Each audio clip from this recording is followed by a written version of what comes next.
Olá, meus queridos! Vamos dar continuidade àquele nosso bate-papo sobre furto. Hoje eu quero tratar com vocês das circunstâncias qualificadoras. Observem que a qualificadora de um crime faz com que o parâmetro mínimo e máximo de pena previsto em abstrato para o delito seja alterada. Então, no furto simples, nós temos uma pena de reclusão de 1 a 4 anos e multa.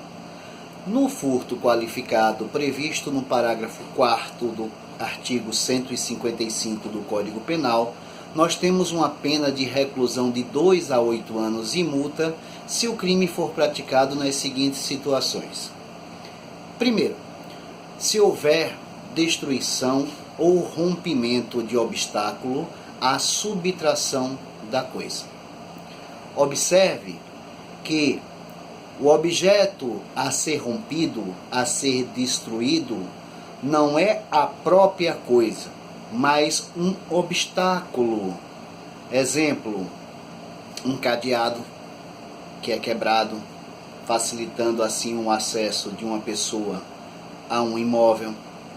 O vidro de um veículo em que o agente ele tem o intuito de subtrair algum bem que está ali dentro do próprio veículo.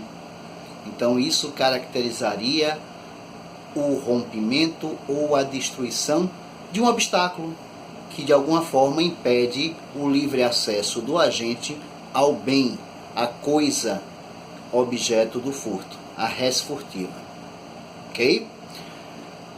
Lá no inciso 2 deste dispositivo, no parágrafo 4º, nós temos se o furto é praticado com abuso de confiança, fraude, escalada ou destreza. Abuso de confiança é algo de cunho muito subjetivo. Esse abuso de confiança geralmente surge da relação de trabalho, de amizade, de parentesco. Exemplo, vamos imaginar que uma pessoa trabalhe na minha residência há mais de 5 anos e nela tem livre acesso.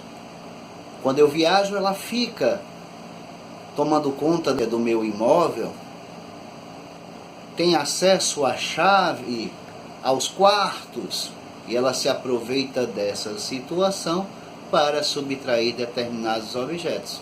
Pode configurar o abuso de confiança, sim. Agora, uma pessoa que está trabalhando para mim não tem ainda um mês. Uma pessoa que está trabalhando na minha residência não tem um mês ainda. E toda vez que eu saio, eu tranco tudo. Existe confiança da minha parte ainda plena em relação àquela pessoa? Não. Então tem que se analisar caso a caso.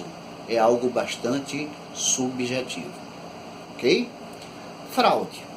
O que é fraude?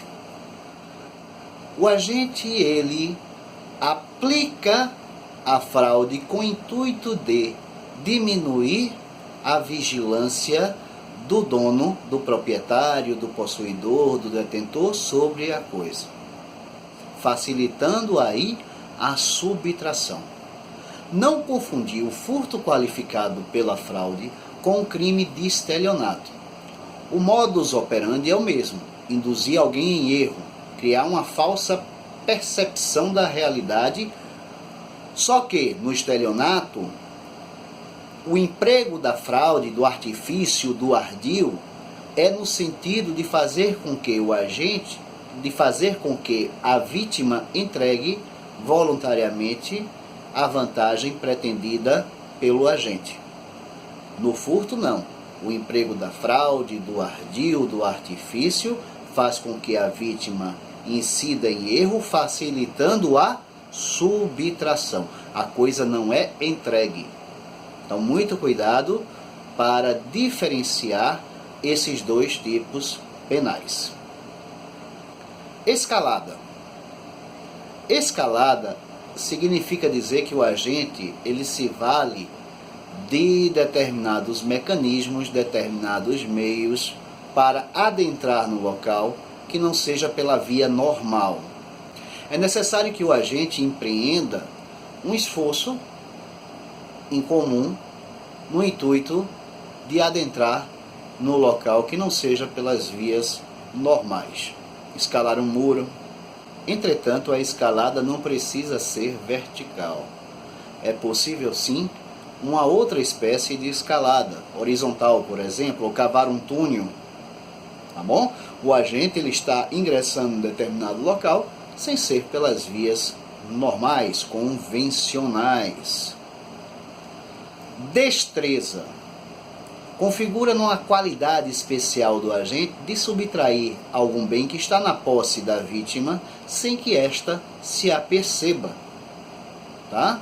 É uma qualidade manual, é uma qualidade mecânica, em que o agente ele subtrai sem que a vítima tenha a noção que está sendo despojada de algum bem. Um exemplo clássico é o batedor de carteira. Tá bom? Emprego de chave falsa. Chave é qualquer instrumento apto a abrir fechaduras. A chave falsa não precisa necessariamente ter um formato de chave. Um grampo de cabelo seria considerado uma chave falsa quando empregada de forma ilícita. Okay? Aquela chave mestra, chave micha, seriam exemplos de chave falsa. Observe só o seguinte entendimento jurisprudencial. Aquele que obtém ilicitamente chave verdadeira e subtrai algum bem, ele não responde por esta qualificadora, podendo sim responder pelo emprego da fraude.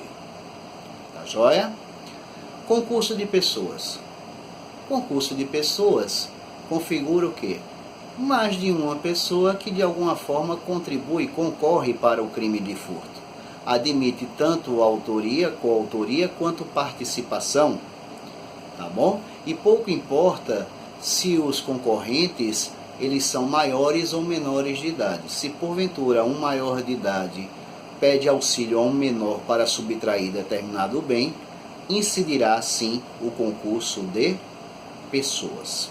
Transporte de veículo automotor para o exterior ou para outro estado.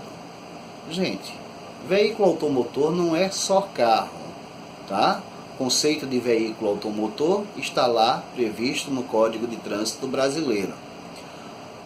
Para a configuração desta qualificadora prevista no parágrafo 5º, cuja pena é de reclusão de 3 a 8 anos, é necessário que o agente obtenha o veículo automotor e efetivamente consiga transportá-lo para outro estado ou para o exterior, dificultando assim a recuperação do bem. Então a consumação só se daria desta forma, se houvesse o transporte, se a finalidade pretendida pelo agente efetivamente fosse alcançada. Tá bom? Então concluímos furto. Próxima aula nós vamos tratar do crime de roubo, artigo 157 do Código Penal. Grande abraço, fiquem com Deus e até lá.